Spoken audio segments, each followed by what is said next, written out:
Nicole, you've recently said Europe has all the ingredients it needs for AI leadership. So we have world-class researchers, the talent pool is here, proprietary data and industrial strength. Yet we really are slow on commercialization. In very practical terms, what can founders do to better bridge cutting-edge research into actual products and businesses? Yeah, so I think there is a point about thinking and working more in ecosystems. I think places where we see where this works really well is where there is a higher amount of connective tissue between those different layers. So between the companies, between the talent, between startups and the research and academic institutions. So I think if you're not part of one of these ecosystems, I know you're building one around ETH Center, we're building one around Merantix AI Campus. There are plenty of these that look to densify this so people actually talk to each other. They have mechanisms, governance mechanisms also instituted in their organizations, right? For example, corporates to procure from startups. I think that helps enormously because we need to acknowledge that in Europe, in some countries, at least speaking for Germany or Switzerland, we have quite decentralized economic structures. And those kind of led to outcomes that are great today, but might be not the most favorable structure to carry on in a scalable manner. So I think these ecosystems creating connective tissue are very essential. And as a founder, I would immediately gravitate to one of them. Yeah, and it's really basically what we also often say when you go from early stage startup to later stage to scale up, like what got you here won't got you there. And we actually need to apply that also how we do our ecosystems and how we work across the countries, across Europe. Another thing that you also said is that you said Europe has a mindset problem. So companies are guarding their niches instead of building this kind of bridges. And many of us have felt that friction when working with corporates or what you call in Germany the Mittelstand. From a founder's perspective, what have you seen working? What's the smartest way to build collaborations that really move the needle without getting lost in this corporate slow motion? Yeah. I mean, I think when you're thinking about design partnerships ultimately, right? Because those are the very early collaborations you'll be dealing with. I think you need to be quite selective and think about, is this really a company and a design partner that is core to building the product you need to build? I think that's something that's still quite important because if you're making too many compromises, you'll end up building something that's so far away from what you're actually trying to prove that's still a guiding star. I think though, you need to think about like who's there, like how can you align with their incentives? And so who are the people in front of you? How are they thinking about things? And I think, something like feeling early on, is this something leadership has ownership for in this organization or not? Is this somebody lost in the structure who's trying to push for this because they think it's a nice pet project, but nobody else in the organization really has buy-in? I think that's quite essential and to kind of look for this interest alignment. So where are there companies that structurally need to build the same thing or need to use the same thing, right? And building it with them and showing them that it's better if they partner with you than if they try to build it themselves, and that they can basically have an early advantage over competitors. Is there a way how you figured it out at the beginning? Like, do you mandatory want to meet with like basically the highest, like the CEO before you actually make a decision to actually collaborate? Or is there any other way, like a checklist of things where you think like, okay, now we really know we're talking about the same thing and we want to go in the same direction? I think an early indicator is because it's really tough. I mean, we operate in the B2B sectors, and so Hmm. sales cycle can structurally be longer. And most of our portfolio firms operate in like B2B sector. So you're looking for early signs that they really want to take these meetings and that this is really a relevant problem. That's the number one. So this you will see in like the timelines people take to schedule meetings. People can Hmm. schedule meetings quickly, but Yeah. they only do it if it's really important to them. So if you're getting meetings, in 6 weeks and 8 weeks, maybe that's not your hottest lead. Maybe that will be structurally hard to work with them, especially in a design partnership where you Hmm. need quicker iterations. You need people to be there. I think secondly, also to understand how much do people push back on pricing. So that's a proxy for value, right? Obviously, nobody Mhm. wants to overpay for a product, but is this something where people are like, yeah, that's fine? Or Mhm. are they already starting to negotiate, right? On a, let's say, low design partnership Mhm. ACV, right? Where you're already Yeah. thinking, okay, I'm going to have to structurally push it higher. I think the use cases where we've seen this work out really well is where design partners were like, okay, this is fixing such a big problem. We're very happy to pay this because if you manage to make a dent into this problem, that will be huge for us. So also it has to be a high priority. You need to know your customers well enough to understand where does it rank on their problem scale. I think those are two good ones. Yeah. Yeah, and very important ones. Connected to this mindset problem. Another theme you often stress is courage. So and I'd like to take the German word mood because it's really nice like the distinction that you make. In an interview you said it's clear to all of us that yesterday's business models won't carry us into tomorrow. We need a new mentality, a braver mentality. Right now we're in a kind of Untermut, we would call in German. It's like too little courage, but of course in German it makes more sense to say that word. We don't need to go into Übermut, so reckless overconfidence, but we do need to rediscover the right kind of courage, the pioneer spirit we'd lost a bit. That sentence really stuck with me because as a founder, we often get caught between over validating everything and being afraid to take the leap that is needed to actually push through. Where should we dial up that pioneer spirit and act faster? And how can we empower each other to make that move? Yeah, I think it is hard to necessarily put your finger on specific actions. I I know. mean, you may realize, I think a lot like about systems and incentives. Mhm. And I think if as leadership of a startup or also corporate, you make clear in your organization that, let's say, speed is a priority over 100% error freeness. That's an important message to send. So you could design systems and say, instead of needing to justify why you share data, you need to justify why you don't share data. So you just kind of reverse the burden of proof. And by reversing that, right? I mean, you as leadership kind of set that tone and you immediately obviously set a different type of priority and everybody kind of needs to think about it in that way.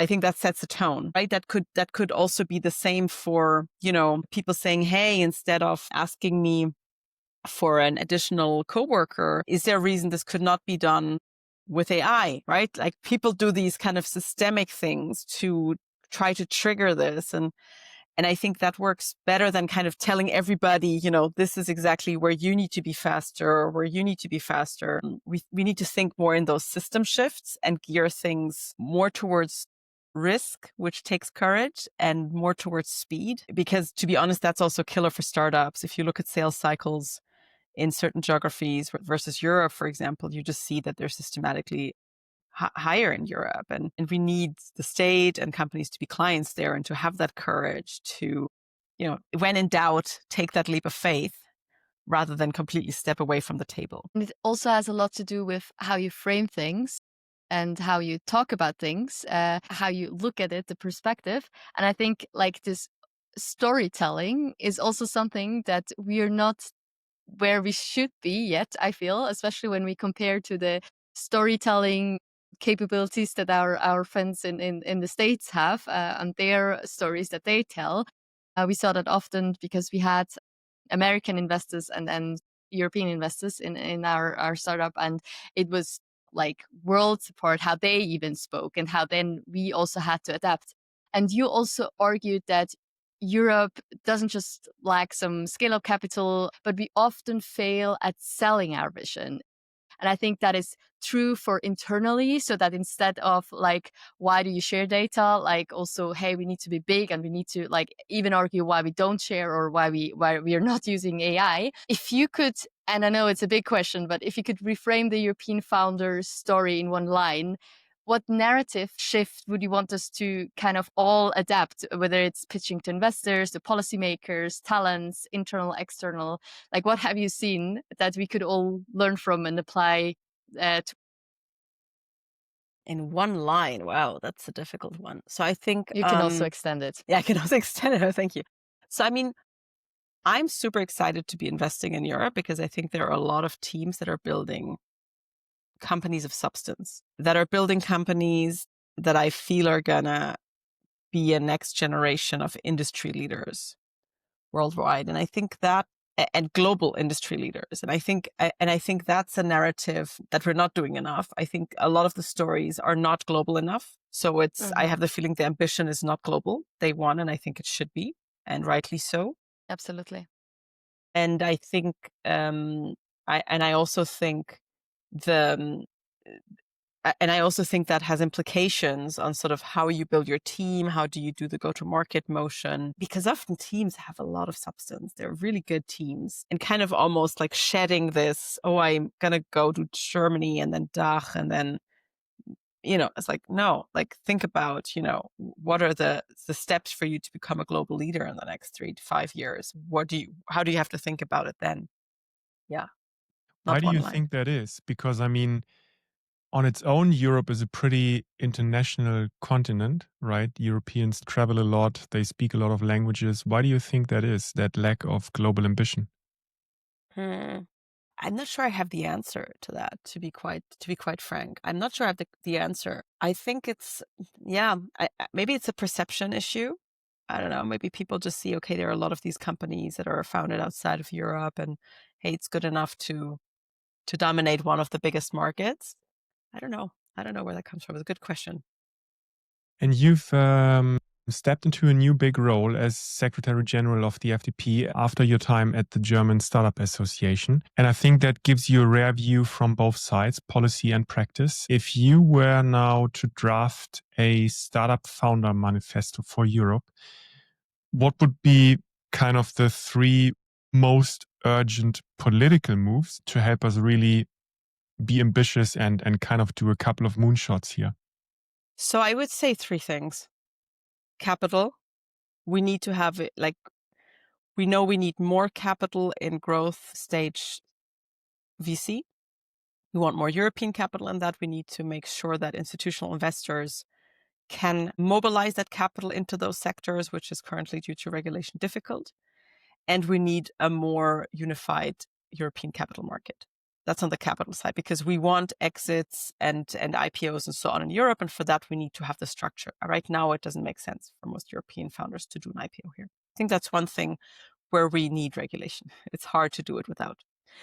I think the second one is, and we need better regulation than what we have now. I think the second one is regulation. I mean, I keep debating this. I know we have some founders who argue very heavily that regulation is our biggest competitive advantage potentially. I don't share this opinion. I think this risk first view is too far skewed towards risks and not far enough towards opportunities. And it blocks the collective mindset from exploring those opportunities more aggressively and more quickly. So we need to think about, where do we want to allocate all that talent and all of that? Do we want their mental power to be with the risks or with the opportunities? I think everybody, there's no founder out there that is not thinking about risks. But I think collectively we need to move more towards that. And then I think thirdly, I would like to move away from subsidies towards becoming.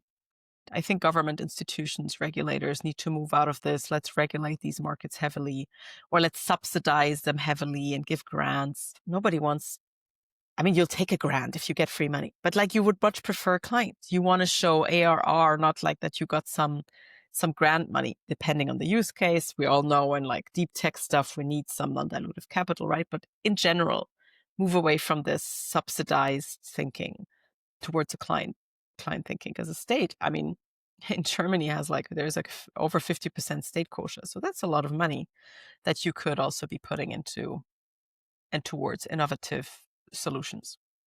And the state Absolutely. could also become a client. Exactly. I mean, that would be a great help That's exactly towards the my startup point. ecosystem. Exactly. So think about how you can give startups contracts instead of subsidies. Yeah. We'll soon have one of the initiators of the EU Inc. on the podcast. What's your view on this? Or what else is missing in terms of initiatives, projects outside the state, which Europe could do to create bigger moonshots? Yeah, I mean, I think the EU Inc. is a good example of how you could make life easier. At the same time, right, we know that also in the US, things are not as homogenous as they look. And we also see other companies scaling successfully in Europe. So I'm totally behind EU Inc. And I think that would make our lives much easier. So all these, I mean, and we're talking about this 28th regime and all these topics in many contexts. So simplification, just simplification and a real completion of what started as a true internal market, right? As the EU, that's kind of one of the core pillars. That would be super helpful. And I mean, let's say blaming or bashing external factors or politics, that's one side. But you've also been clear that from a founder's perspective, who can obviously, who have a lot of reasons to kind of look at politics to change, they cannot just wait for Brussels or Berlin. And you once wrote, we must collectively chime in if we want Europe to move ahead. It's on all of us. So what's the things that the founder community, each one of us on our own, can realistically start doing right away that would really change our trajectory independent of the general politics? Of course, that's always going to be an influence, but what is on us to really act on?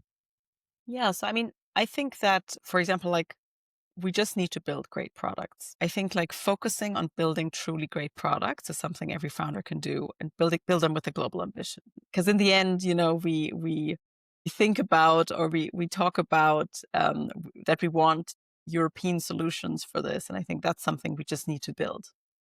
And you can find ways of dealing, for example, with data protection and those issues. Other companies do it, right? We see this in some of the domains, especially like around e-commerce and social media. And so people very willingly give away all their rights to anything if they like the product enough. We can have a philosophical debate whether that's how we want to do things, but I think the bottom line is solve relevant problems and build really good products towards that. That's something everybody can do. I think, you know, when we look at something like the European tech stack, and there's also this Eurostack initiative, I mean, what we're seeing, right, and what kind of is shifting the, let's say, the competitive landscape is that we have competitive structures where physical infrastructure, cloud infrastructure, LLM infrastructure, application layer, they're all kind of orchestrated by a few companies globally. And right, a lot of this talk that we've had around European sovereignty and so on focuses around, okay, how can we, for a client, obviously, if you need to get like 70 different vendors, like that's just a big headache. So you would gravitate towards that one vendor that can give you all of that. Here we go back to ecosystems. So as a founder, obviously, you can say, okay, this is my go-to market strategy, and I'm going to push it through the hyperscalers, and everybody will do that. I mean, that's totally natural. I think we can also think about how do we build this like a European stack, and how do we sort of replicate these offerings in a European setup. I'm not saying this out of isolationist thinking. I don't really believe in that, but right, I mean, sovereignty has something to do with having choices and not having complete dependencies. And that might also be true for you as a go-to-market. If you're completely dependent on one go-to-market, might also long-term harm your margins or, you know, your pricing power, et cetera, in the market. So I think that's something else we need to think about. Yeah. And I think that's something that founders can do. And exactly on that, because recently you said that modes in the age of AI are not about one secret advantage. They're about how fast you learn, how close you are to real world problems, and how well you execute. And I mean, this is exactly what you were just now saying. Practice. What's, according to you, an underused way of founders in Europe to build this real defensibility? Is it what you just mentioned, that we kind of get together as European force, so to say, or is it something else to really kind of have this defensibility in the AI space right now? So I think building, I mean, if you think about like mode, right, you can kind of think like we're thinking LLMs. And then obviously the question is like, what was the next feature an LLM provider might release that will just kind of kill your product immediately?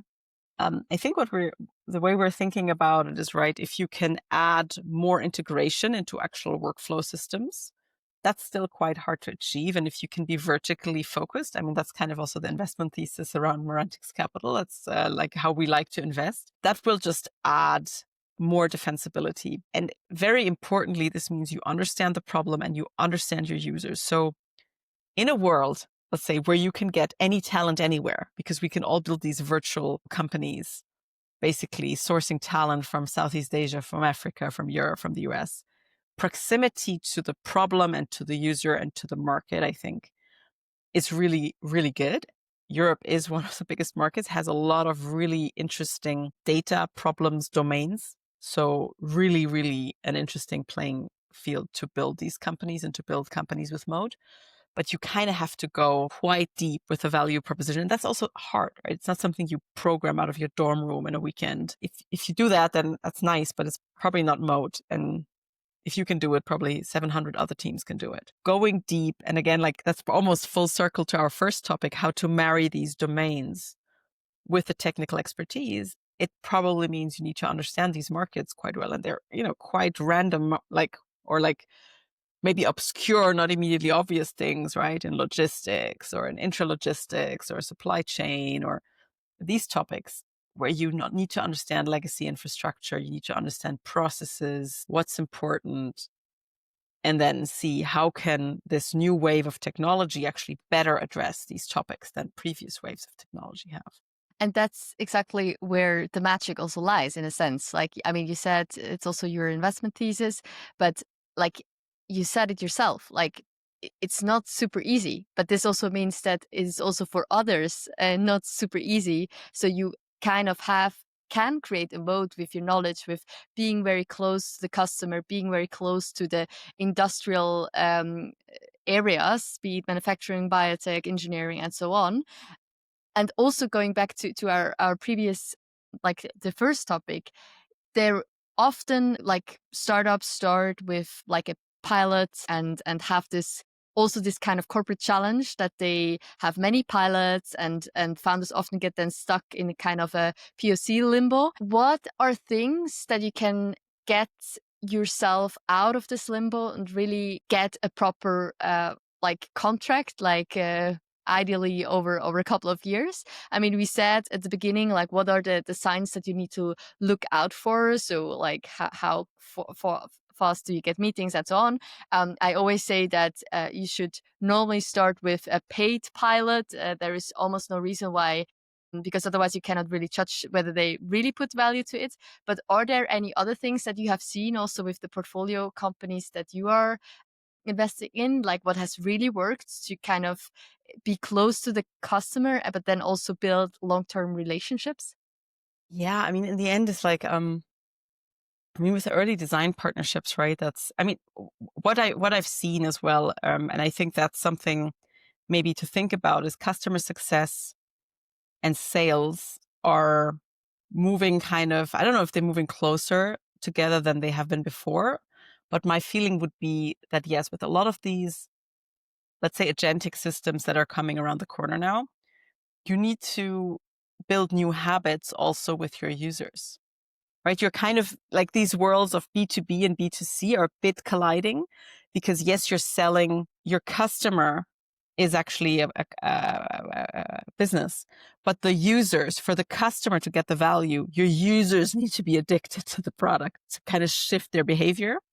So I would say there is a little bit of understanding how to build really good workflow, really good UX, UI, kind of those things is really important, I would say, and becoming more and more important, because that's the crux right now. That's kind of the tipping point we need to get over to create those adoption shifts, right? To make people move from their current work routine. I wake up every morning, I open my email, and then I open my ERP, to, oh no, I'm opening this agentic system that's basically my companion for the day or for a specific application.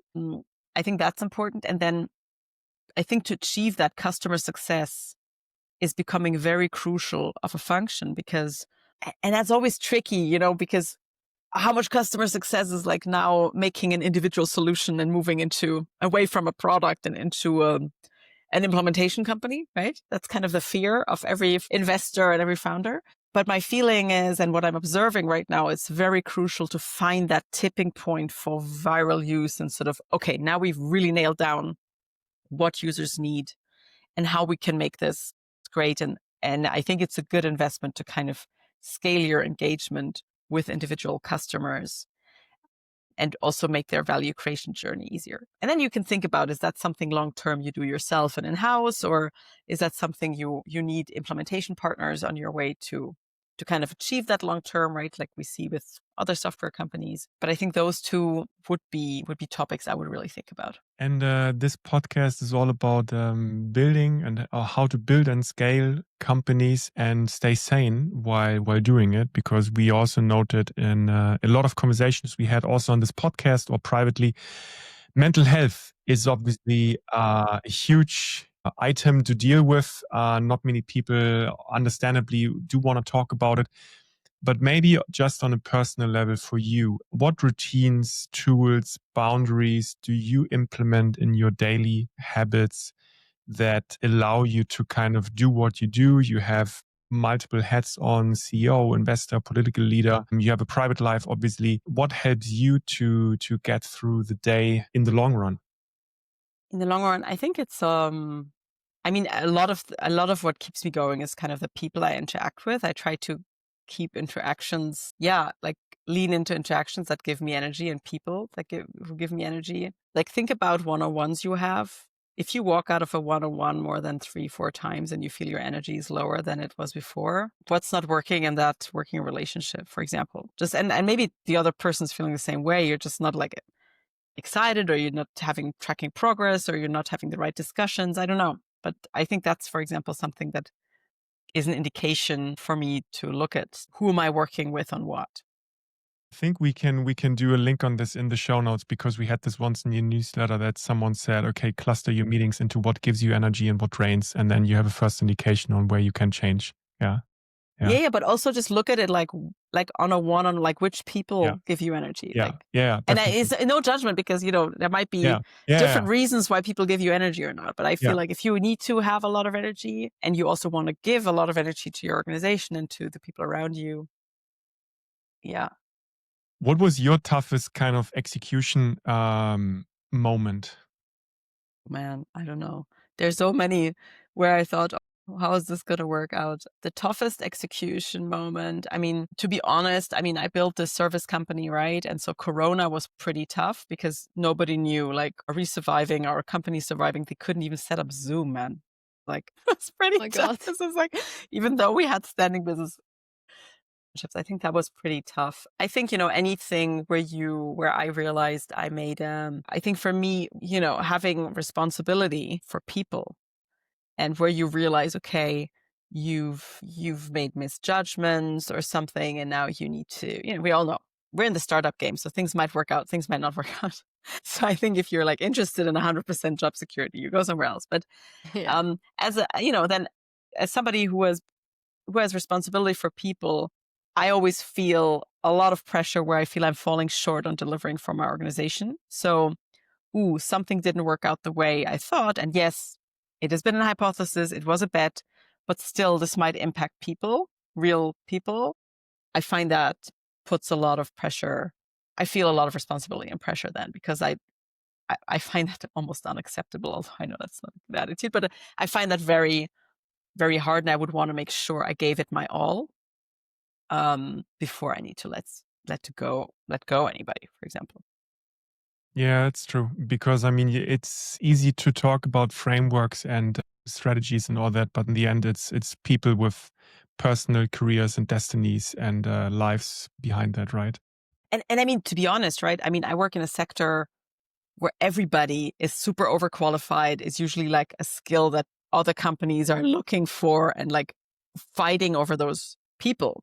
So I never really have the feeling somebody can't find a job. It's not really about like, oh my God, what is going to happen to them? And are they never going to be able to find a foothold? I think, but it's also about, okay, still, it was kind of my job to create an environment where this might work out, or the likelihood was high to work out. But yeah, I think that's tough.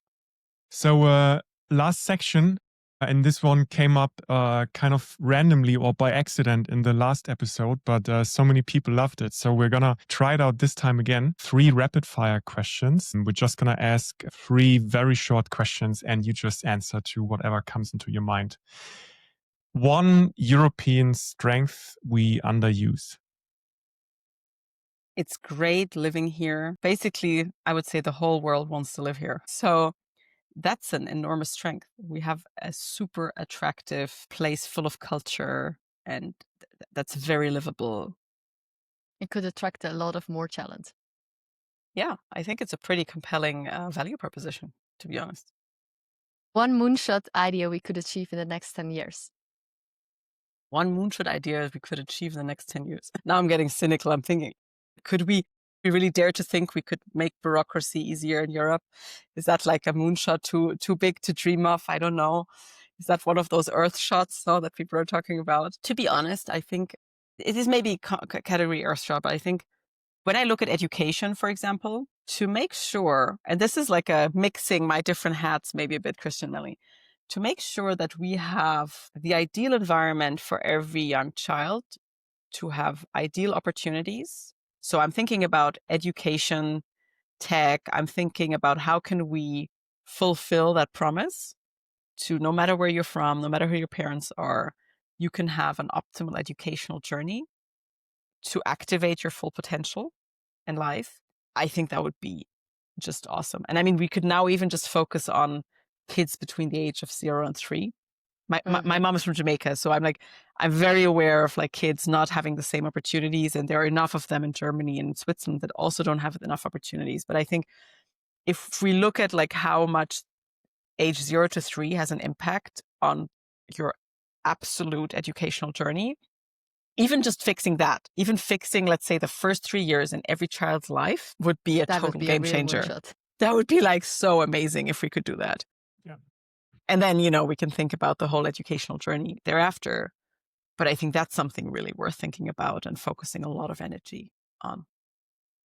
One piece of advice you'd give your younger founder self. Do it again. I don't know. It's like I'm thinking about all these things, we had these conversations about if you know everything that comes down the way, maybe you're a bit inhibited, but it's a fun ride. It's the most rewarding thing I've done. Do it earlier. That's an awesome way to end. Thank you so much. When people now want to learn more about you and reach out to you or learn more about your work, where do they find you best? You can find me on LinkedIn quite easily. I try to be responsive. You can find me. Yeah, I think LinkedIn is the best way. We will also add it to the show notes and to the newsletter. Or our campus in Berlin and the AI Hub in London. Very nice. Thank you so much, and talk to you soon, Nicole. Thank you for the invitation.